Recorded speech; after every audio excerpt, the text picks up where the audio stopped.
Okay, the next is, since we already have that the pivot element is equal to 1, so then the next thing to do is we have to consider the other values and then make this equal to 0. So then this will be our reference element now. Therefore, our row 1 now will be replaced by row 1 plus 3 over 8 of row 2. So reference row is row 2. So that to make this equal to 0. And then the row 3 now is replaced by row 3 minus 1 8 of row 2. So that it becomes equal to 0.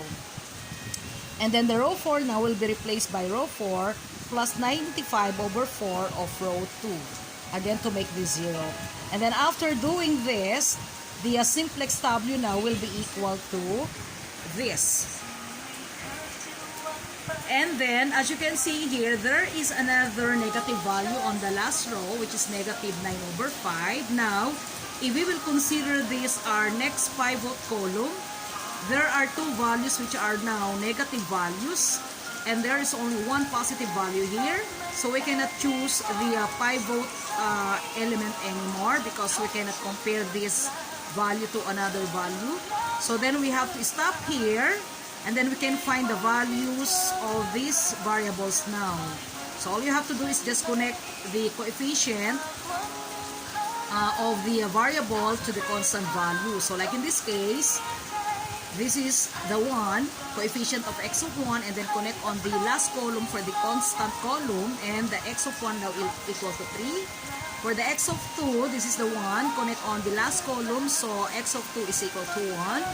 And then for the surplus variable 1, s of 1 is equal to 4. For s of 2, so there's no 1 coefficient here, so s of 2 is 0. S of 3, no 1 value here, so it is also equal to 0. For the z, the value of z now, so connect the 1 on the last column, and this is equal to 290. So then we have a decision now that in order to have a minimum z, the value of x of 1 is equal to 3, the value of x of 2 is equal to 1, the value of the z is equal to 290, and for the surplus variable 1 is equal to 4.